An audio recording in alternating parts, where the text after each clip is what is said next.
CEOs, I will introduce you.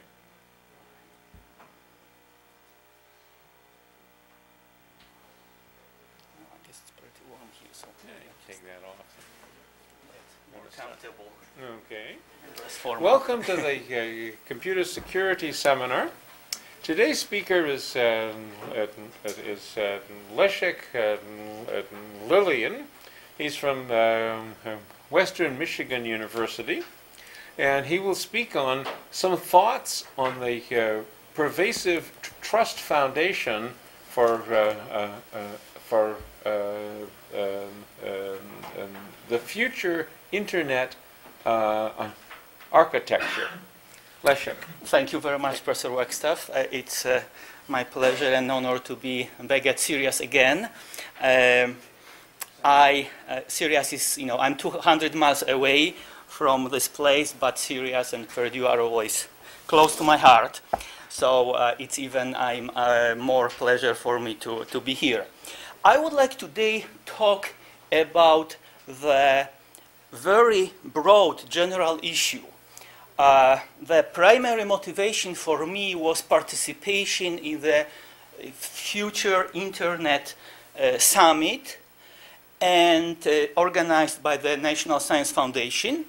And among the people that were invited or selected was about, I would say about 50% were not architecture or network experts, but security and privacy. I always say privacy and security experts. So there are of course many summits on future architecture. I'm talking about the most recent one that was in October, and I have noticed many different approaches to that people proposed, which could be used as an underlying foundation or an overall basis for the future Internet. I am most interested in a foundation for the security mechanisms. So maybe the title should say pervasive, be a little bit, narrower and say Pervasive Trust Foundation for the security, and privacy in the future Internet architecture. I would like to acknowledge two of my PhD students that contributed to this presentation, Adawiya Al-Alahneh and Latfi Ben Othman. I will pretty quickly cover the basics, goals of the future Internet. Actually, some of you might have seen a presentation on that some time ago was given probably in the same media room by Dr. Landweber. And then I will summarize major issues of introduction to trust. And then I will present what I want to propose, Pervasive Trust Foundation for the future Internet. Not just Trust Foundation, but Pervasive Trust. And I want to analyze it a little bit and present to you the most critical obstacles that are in the way of trying to realize this goal of Pervasive Trust Foundation for the future Internet, or just for the security, privacy portion, services of the future Internet. As far as goals go, we'll quickly take a look at basic requirements, challenge, designing future Internet, and GENI facility design. This is based on the presentation that I have mentioned by Dr. Landweber here. Here is his view what should be the basic requirements for the future Internet. And as you see at the very top, he placed that the future Internet must be worthy of the society's trust. Of course, how he understands trust, how I understand trust might be different issues. However, on his list, trust is up there at front. And he considers creation future Internet a big challenge. And of course, most people will agree that yes, indeed, it is a huge challenge to try to replace something that serves so many people so well, despite of not really being designed for the masses that it serves for. And one important issue is that we have a future internet NSF is asking for ideas and supporting a clean slate approach. A number of teams are already working. There are already centers working on that. But they are still looking for more and more ideas to present. The issue is basically a little bit like what the nature is doing. Try different approaches. Some of them will die. Some of them will survive. Natural selection. One of them hopefully will hit the bullseye. And he then mentioned about the GENI facility design, some of the important things that GENI would already is using and that will be introduced in the future internet. GENI is a facility for experimenting with huge networks, are the notions of slicing, virtualization, and programmability. And again, he mentions here some of the major architecture ideas for the GENI, but you could as well say that, well, at least some of them should make it to the future internet. And the rest of them, and again, clean slate, secured network architecture. Let me now go and briefly try to say what is my view of trust, and yours might be different, or maybe you would agree with everything I say. Well, maybe with nothing. Anyways, maybe you have heard most of the statement that I'm going to present to you already. But anyway, it will be useful to go through some trust basics. First of all, the trust is defined in relation not only to a person, but also to a thing. So you can trust your car, you can trust your, computer, and so on and so on. Of course, you can trust your software or not. Basically, using this definition, we can say that we can use trust in relation to every entity in a network, in the future internet or any future next generation network. Another important thing to remember is that trust is pervasive, and that's explanation why I use this word in the title and in my idea, is pervasive in social systems. Can you try to imagine a situation that you are in a situation worse than in a Wild West, that you have completely no trust to anybody around you? You have to always have, eyes.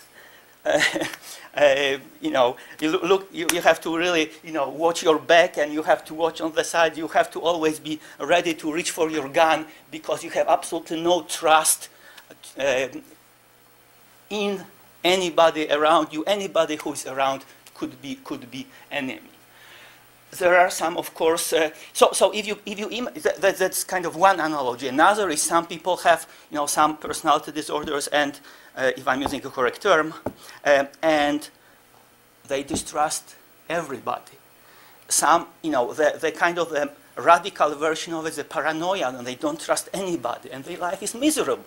Our life without trust would be miserable. We use trust all the time. We use trust constantly in interactions with other people, with organizations, with animals, and artifacts, again, going back to the definition that it can be a thing that you trust. We use trust instinctively without thinking in it. You simply feel, it's like a gut feeling that you trust some people, distrust others. Sometimes it's based on some evidence, sometimes just on something totally vague and not justifiable in any formal way. If you look at the trust, for example, imagine a small village when everybody knows everybody. Every person that a villager sees has some trust value attached to his forehead for that person. Okay, you either trust them to some more or less, some degree. You distrust, villager distrust some people because they know those folks should be avoided. If you now, so this is a village is basically an example of a closed and static system. Assume that people who are there are no visitors or very few visitors. it's a closed system. People don't move out, and village is not growing quickly. In comparison, if you have open or dynamic system, you should use trust not instinctively and implicitly, but in open or dynamic system, you should use it consciously, not gut feeling, consciously and explicitly. Suppose that you move to a big city, okay, or just a town, okay, that is open, dynamic, like a university town. Maybe it's not big, but very dynamic. People are moving, coming in and out. And anyway, it's too large to know everybody. So if you look, for example, for a good dentist in a new town, you would ask your friends. Okay? Explicitly, you are trying to find who they trust. And if you trust your friends, you'll use a recommendation. Right? So now you treat trust, you have some conscious and explicit reference to trust. You might not use the word trust, but you say, hey, who is a good dentist? How do we establish trust? By interactions. You build trust by interacting with others, people, organizations, things, artifacts. And interactions, of course, are different interactions. Could be simple transaction, complex collaboration. There are issues like how to establish initial trust. You don't know somebody at all. Person walks into classroom. Well, if I know it's a student from Purdue, I already have pretty high trust for that person. Much higher than for a person from a street, okay? Because it is, being a Purdue student carries with it certain, positive qualities. That this is an example of trust of an organization rubbing off on members of that organization. There are many approaches known in the literature for trust acquisition. Here are just 3 examples listed by observation, interaction, using institution. I just give you example of a trust into institution or its reputation rubbing off on you. We can look at different elements of trust, how trust reputation are related, and what is the value of reciprocity in building up trust, and how such relationships can be reinforced. These are all interesting subjects.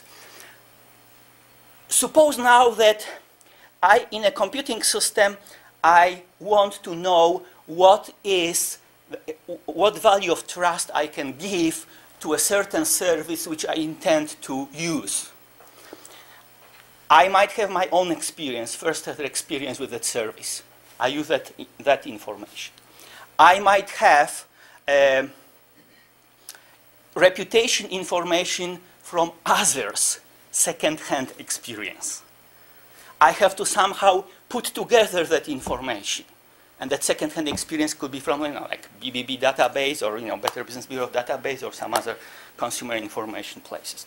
I put them together, and I have to calculate a single trust value, let's say, to make things simple. Let's call it, it might be a vector, but let's say a simple value of trust level that, in my eyes, that service earns this trust rating.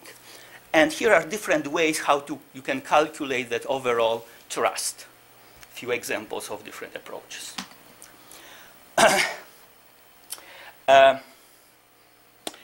The typical approach to trust nowadays, and we'll be talking about that in a moment, is that people typically don't look at the comprehensive, broad foundation of trust throughout the whole system. They basically build piecemeal trust management mechanisms for individual security services or mechanisms. We're talking here about security services, not all services, but you could probably say the same thing about many non-security services. So you have, for this mechanism, such trust values, trust such and such. The issue is now, if you try to build a federation, let's say, or build another system on top of those individual systems, subsystems, this issue of interoperability of trust.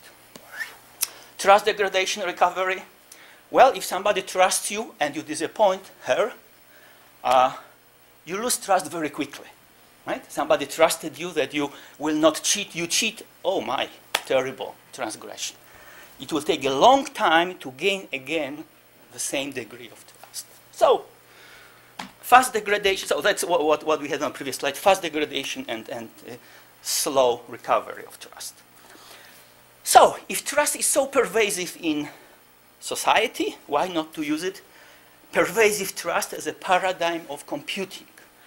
Now, again, I'll talk a little bit more about that, but some people see trust as component of security.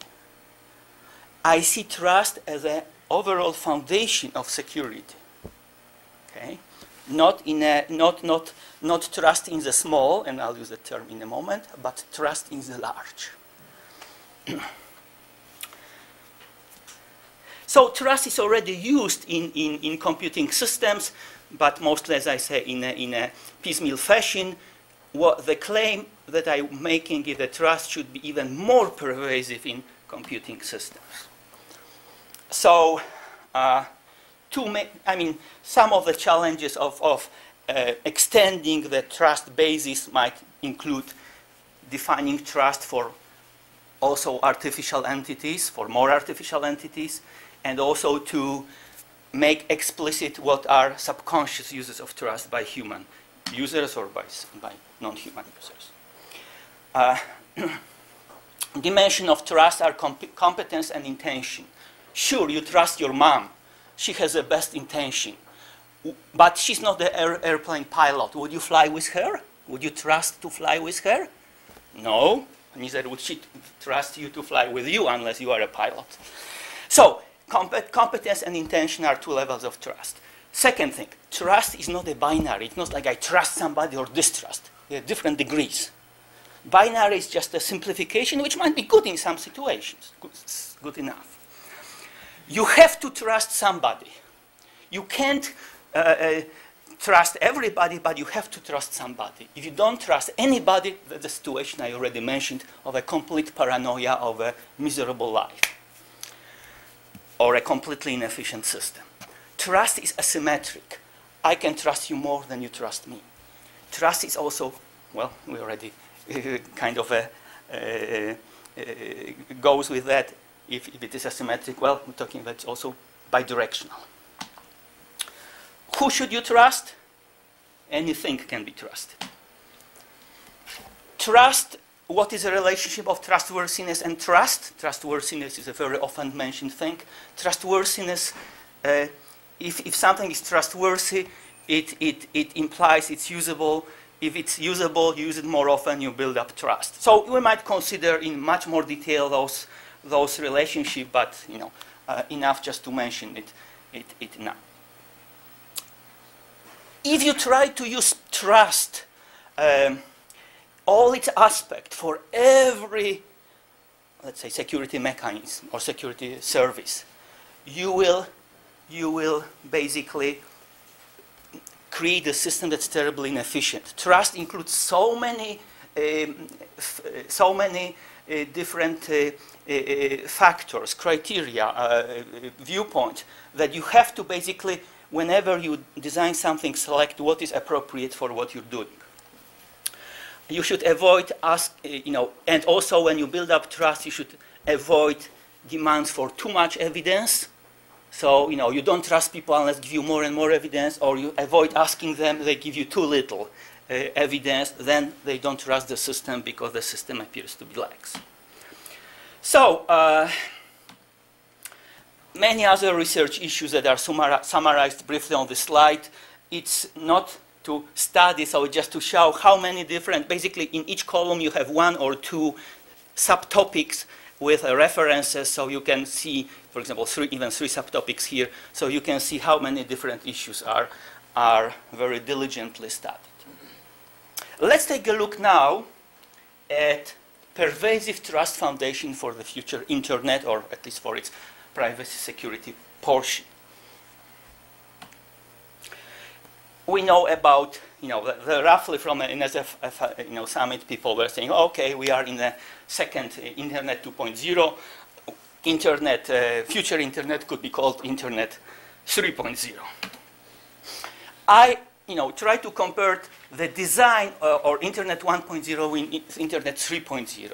The original Internet were designed for closed communities and systems. 3.0, anybody can use it, completely open. Prevalent trust level, well, if it's a closed community, you can, it was a research community, people could trust each other, high trust. Internet 3.0, anybody can use it, trust is low. So if you have environment which is highly trusted, you can use no security services or weak security services, because the risk is very small in a highly trusted situation. Here, the reverse. You cannot use weak or no security services. And for Internet 1.0, if we had low trust situations for a given subsystem, we would just design for it a trust management subsystem that would support just this small thing. It was like patching the system with a low trust patches. For Internet 3.0, I believe that we need system-wide trust foundation. I already said that.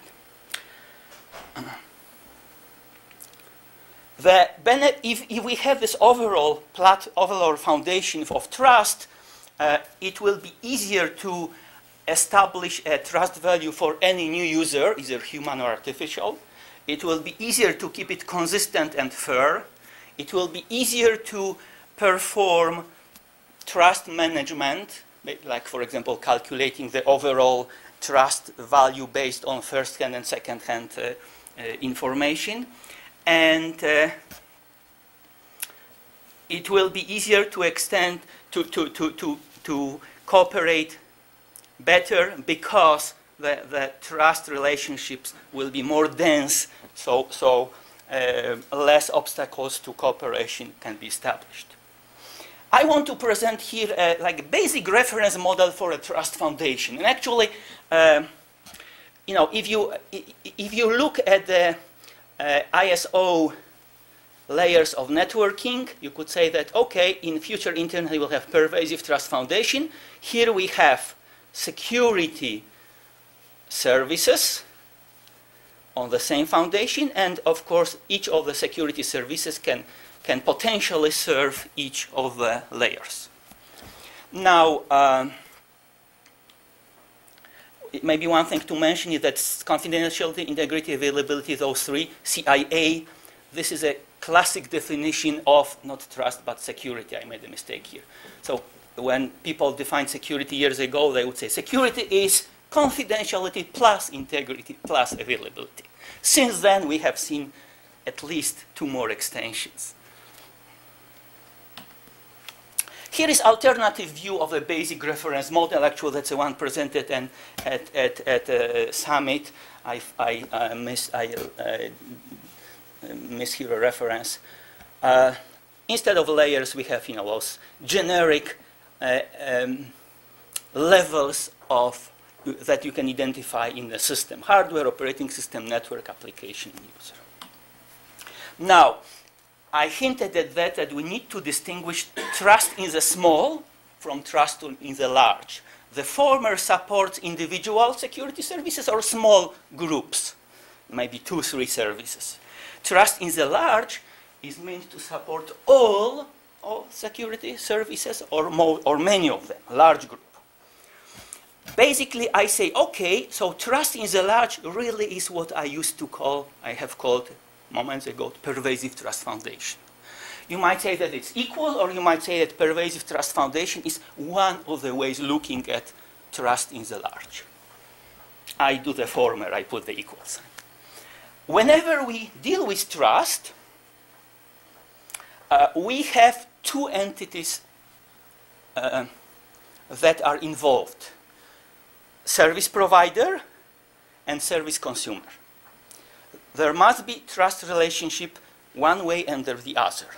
We might say that we might try to model the service provider would receive service request, would evaluate the risk and benefit of providing service, would get the trust rating for the requestor, and would make the decision accept or decline. There are some cases where it's easy to make the decision, very easy. If I'm a service provider and my benefit is 0, I would say go somewhere else. Okay? If I'm commercially minded, okay? Not altruistically. If there is no risk and benefit is even very small but positive, I'll say yes. And there are a few other things that it's pretty, here is a table that we have 3 levels, 0, low, high. And, in some cases, it's very easy to make the decision. As you see, out of 9 cases, 2 cases are, well, context dependent, not so easy to decide. Other 7 seem to be easy to decide by the service provider. Service consumer, here's the model of a service consumer. Service consumer has certain need for security, has a number of possible services available to him, evaluates risk-benefit using a given service, their trust, and makes a decision whether to select a given service or not. Now, so these are simple models of using trust by the requestor, the consumer and the provider. Trust can be used to enhance producing and consuming messages for every security service group. I say group because there are a few services in confidentiality, a few in integrity, and so on. So each of those represents a certain group of security services. We can look, security services are supported by security or realized, implemented through security mechanisms. So, for example, if you have Pervasive Trust Foundation, here you have integrity services or integrity group of services, integrity service group. They can support any of the layers. There is here a certain entity that looks like this. You have integrity security service, which is supported, implemented by using integrity security mechanism specific to support this integrity. And this integrity security mechanism, if we want to, uses some trust in the small number 1 in a piecemeal fashion. And you might have another, small white block in somewhere here or here or here, a lot of them. Each one might have its own TIS. Well, in our model, we want all those TISs, those trust in the small, we want all of them to relate to TIL, trust in the large. Here are my claims. And this is, of course, highly debatable. You might disagree. I would be very happy to hear about your arguments against and for. Okay? Some people dismiss saying, oh, having a trust foundation, I'm so tired about hearing about trust, probably because they've heard about 100 different trust in the small solutions. Okay? And they are tired of trust in the small, and that's why don't they appreciate trust in the large?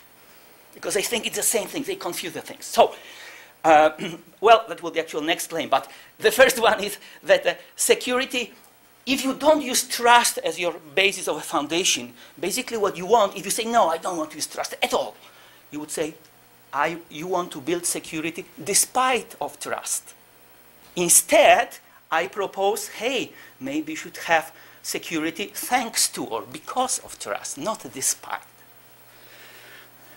or without. This is what I have mentioned, kind of, talking about the example for the previous case, I jumped to this one.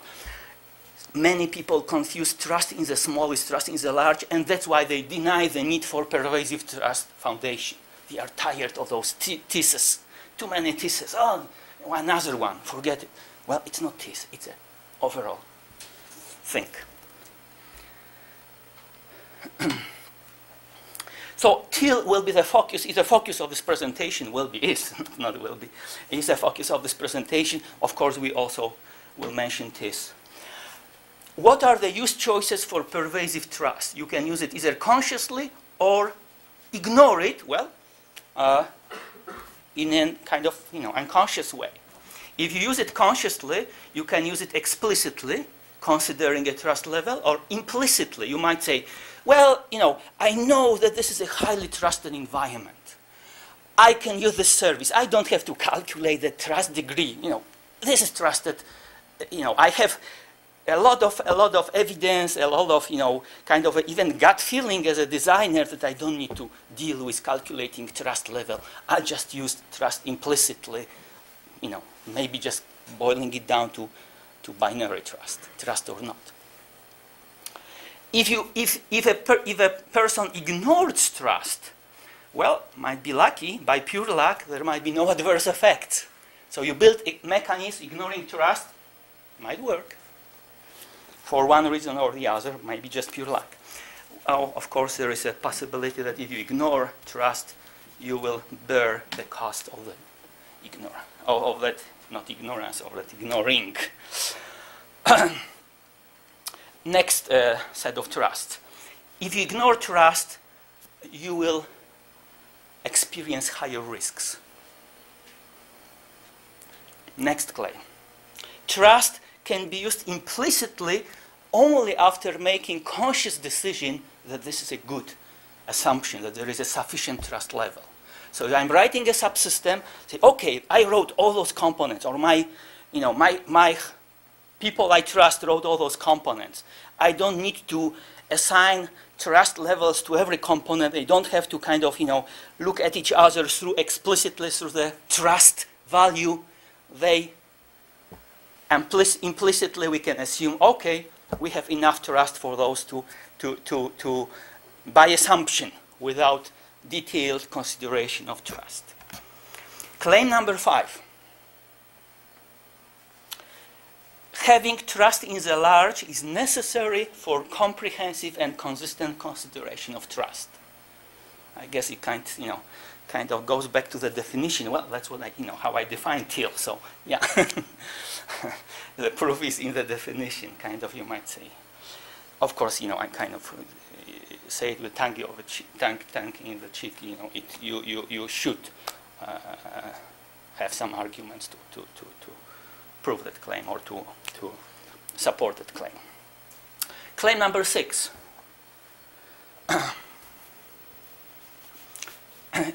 Trust level, as I have mentioned, is context dependent. You are receiving you are a, let's say, provider, you receive a security service request.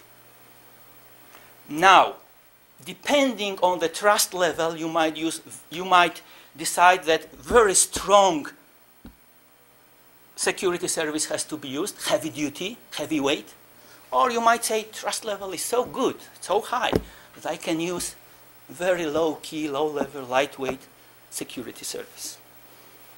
In general, strength of the security service is a function of the trust level. Now, we know that security service is supported by security mechanisms, so you can say kind of similar thing about, well, if I use this security mechanism to support this security service, I have this trust level, similar considerations will apply. All right, so these are the claims that I'm making, and I would love to hear your arguments. I would be happy to receive it through email or any other civilized way. Okay. Security services, we already defined them as CIA-AANN, confidential integrity availability, next row. And I already mentioned. So we are at the moment, we are typically, this actually comes from a standard, this list from a standard, ISO standard listing security services. So this is a current situation, current state of the standard. The question mark is, well, we'll have new security services for future internet? Probably. Somebody will come up with something, probably. Okay, we have seen this picture. Here are some definitions. Now, I try to say, okay, so we have authentication, access control, confidentiality, integrity, non-repudiation, groups of services. At which network layer are they needed? And shaded area says needed. So, authentication needed application layer, transport, and network. Okay? Confidentiality group, look, pretty heavily, only not on session layer. And that will be mentioned later. Basically, the standard claims that security services at session layer are not needed because they are covered either by at lower or higher levels. Okay. Non-repudiation group only at the application layer. Here is another view of that, more detailed, because on the previous slide we have seen only groups of services like authentication, access control, confidential integrity, non-repudiation. Here we see subgroups, or you might say elements, whatever you want. Okay, maybe there are smaller elements within that. There are at least sub-elements of. So again, a little bit more detail. For example, for confidentiality, you see that traffic flow confidentiality is not needed at the presentation layer, and so on. Definitions, which we can skip now. If you go through the slides later, that will be something that you might consider useful. Here I'm reversing that. Actually, this is easier way to read it, because now here you have services, service group, and services listed, horizontally rather than vertically. Well, here you have network layers. Just a different view, easier. And I'm mentioning here the ISO standard. Whoops. ISO standard name. It's ISO 7498, which lists all those services and suggests where they should be used. Now, let's take a quick look at security mechanisms that serve all those different services. Here is a sample. The standard doesn't give a big list. We went to a paper and found an example of a sample list of security mechanisms that support security services. Here is an example list. Okay. Of course, now you can say which mechanisms are needed by which layers. Mildly interesting. Which mechanism support which services? More interesting. And again, a bunch of definitions. We started looking at some simple basic trust considerations for different security service groups. Authentication, SSG, access control, and so on. Let's take a look at the first one. When you look at trust consideration for authentication, you find out that traditional authentication relies on trusted third party, TTP. Certification authority, registration authority, right? Optional, but typically used. If you have infrastructure-less network without TTP, you can introduce these are TISs, right? Trust in the small. Pretty good privacy, trust and clustering-based authentication managed on special mechanism, TISs. And other services, confidential integrity and authentication provided by cryptography, digital signatures. You can take a look at each group, okay, and kind of conclusion is that in all those groups, all security service can, maybe don't have to, I don't know, that's should be question mark here I'm saying but don't have to, but yeah. They can be built based on just those security mechanisms, digital signature and digital certificates from TTP. So it seems like this is like a minimal set of mechanisms that can cover, well, maybe not, maybe you need other mechanisms to do it more efficiently, but they, at least in a principle, they can cover those two security mechanisms can cover the needs of all security services. What could be interesting,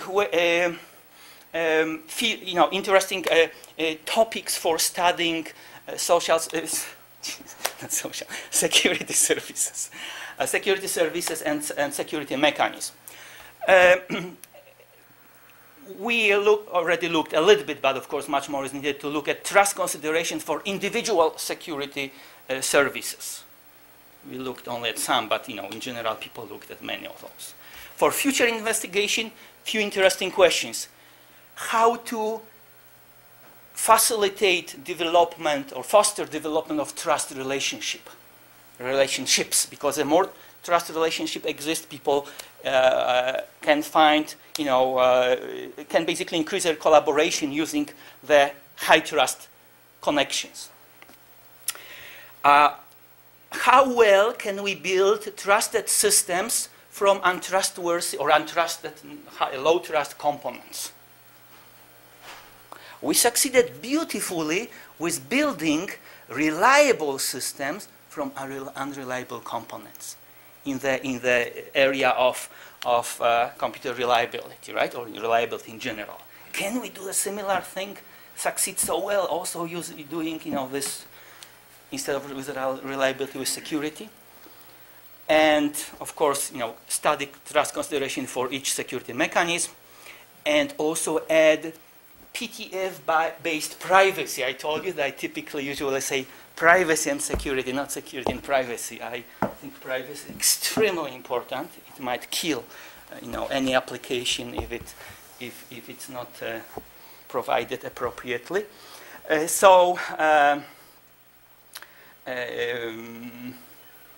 We might need PTF-based privacy services and privacy mechanisms. That's another big area to study. One more, in addition to claims that I made and presented to you, another thing that is very important is to realize that I want to present to you are the obstacles that are facing those that would say, okay, philosophically I agree with the idea of PTF. It makes sense to me. Nobody proved that it's bad. Nobody proved it's good. Let's give it a try, okay? That is totally good, that is best. Nobody proved that it's really good. Nobody proved it's really bad. Let's try it. What are the obstacles to implementing? And the second question is, what are some ideas or rules, basic ideas for efficient PTF implementation? It seems that there are two major obstacles for realizing systems based on the Pervasive Trust Foundation. First one is getting acceptance for the PTF principle. Okay, many people who say, well, you should not go this way. No, I don't accept this principle. No, you should not go there. When you ask them why, say, well, because it's inefficient. So actually, most of the people that say no are using the second argument. You cannot do it efficiently. So if we can show that it can be done efficiently, automatically this subgroup of the no acceptance group will come to our camp. Now, obstacle one I see is not really that material. It's not that tangible. It's based on belief. I believe it should be tried. Somebody believes, no, it shouldn't be tried. Where are the proofs? No, you cannot prove it. It's more like belief. Address obstacle two. It was more critical because if you succeed, it will remove obstacle one. It will be more critical and more fruitful, right? Because if you eliminate obstacle two, you also eliminate obstacle one for many, many people. There still might be some that, for some reason, say, no, it's efficient, okay, but no, don't use it, don't use it. So, obstacle two is that PDF is too expensive. Let's take a look what, might be possible ways, and it's by no means a complete list. What are the possible ways of reducing perceived PTF usage costs? Because this perception might be totally wrong. But people say, oh, this. First of all, there are some inherent cost savings thanks to using Pervasive Trust Foundation.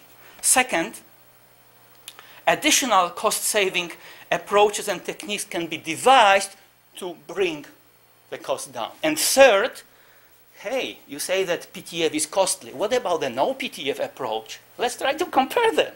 Maybe you'll see that there are those costs that you claim are in PTF. I'll show you, yeah. In a no PTF, you have those costs plus more. Or at least, close enough. Inherent cost-saving properties. Here is my list. Let me just, mention a few from this list.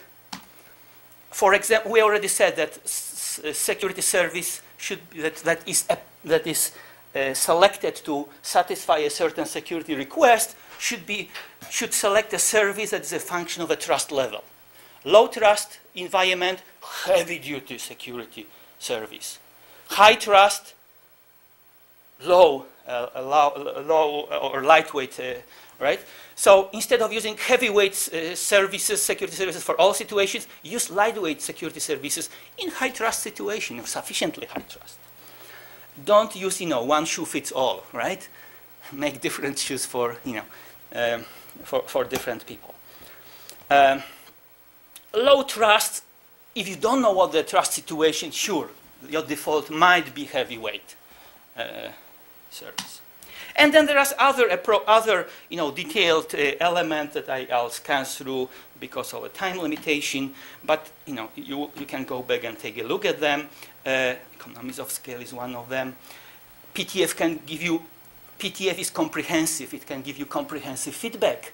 TSYS can give you feedback, sure, but TSYS give you partial feedback. Maybe sometimes conflicting because this TSYS thinks so that TSYS thinks in a different way. Here you have a comprehensive.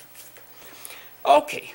In the second category of additional cost-saving approaches, you might, for example, leverage enclaves that rely on implicit trust. Hey, you have you might have within your system, you might have high-trust enclaves. In those enclaves, used lightweight security services.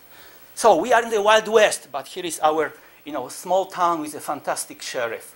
You don't need a gun in that town to be secure.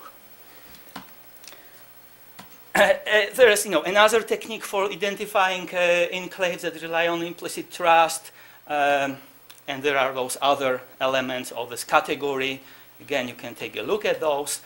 The third category was comparing cost of PTF approach with the cost of no PTF approach. I'm saying, hey, overhead, there is an overhead even if till PTF is not used.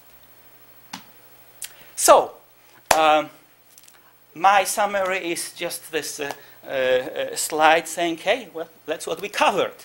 And actually, I should say that the most important contributions of this talk, as I see it, and I humbly, will be looking for your comments and feedback, is that I have shown you claims, those claims, 6 claims, pretty specific. You can now argue for or against them. And I also, another important thing is part 4, when I shown how costs of PTF can be reduced, or at least how they can be compared to the no PTF costs.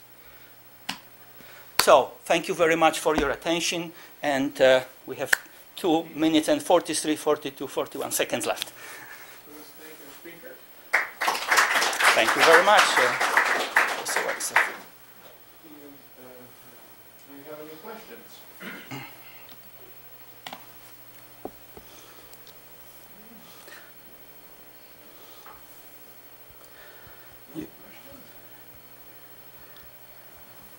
So I was either so clear or so unclear, but once again, I would really appreciate your feedback.